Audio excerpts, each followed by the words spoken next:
So I'm here today in the Anglesey show with Mark Isherwood. Mark's very kindly come up to talk to a few people and stand on the stand, and it's been a good day, Mark. What have you been doing? A tremendous day after a morning strolling on the central canal and with guide dogs for the blind, looking at the problems that they encounter with barriers in public places there. I drove over here and had a great day. The sun was shining for most of the time. Seen lots of people who I know to talk to, lots of other people to meet. The Diabetes UK stand to talk about their roadshow, highlighting the risks associated with diabetes too, and the lives of people who have diabetes but don't know it and need to be checked. Interesting visit to the Federation of Small Business.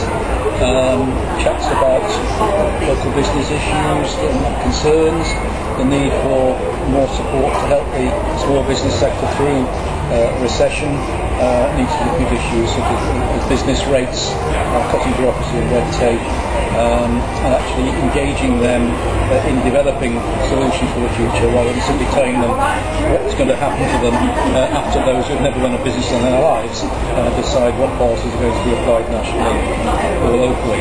Nice to visit the voluntary sector tent, the Lebanon 1 tent, and chat with them about what they're up to, although I have to say I've seen their chief exec run several times in recent weeks, including at the National Assembly in Barra last week.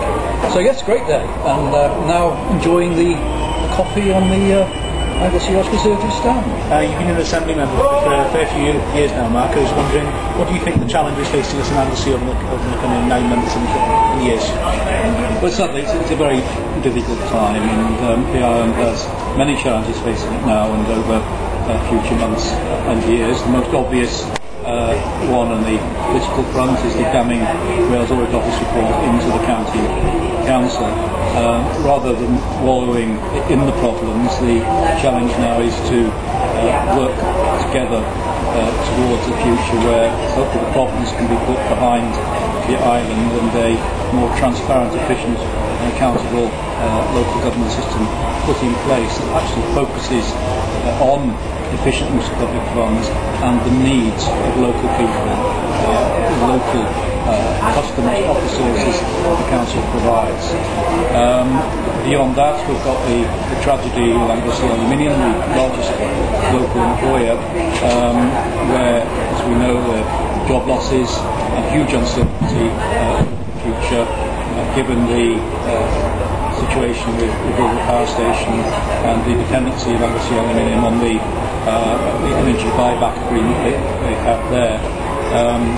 I was lucky enough to spend 3 days at the plant 2 or 3 years ago, actually with Young Jones, who was an assembly placement, when we were warned what was going to happen if there wasn't a dramatic government intervention then to ensure the sustainability of energy production on the island, to keep Wilbur going, hopefully for a 2-year extension, and then to ensure that an alternative plant was confirmed and put in process.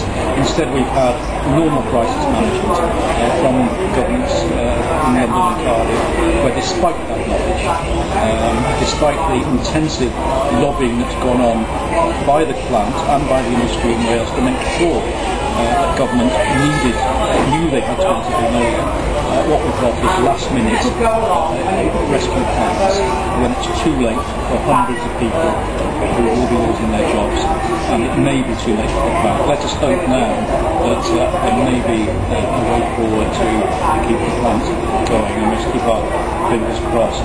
And of course, the situation over the plant itself, the Wilbur plant, we now know the site has been proposed as a potential site for the next generation of nuclear power stations. We must look forward positively to maximising the constructive use of that site for the local economy. We need decisions as soon as possible, noting that the timeline on the construction of the new plant is possibly a decade or even longer. Okay. Thank you.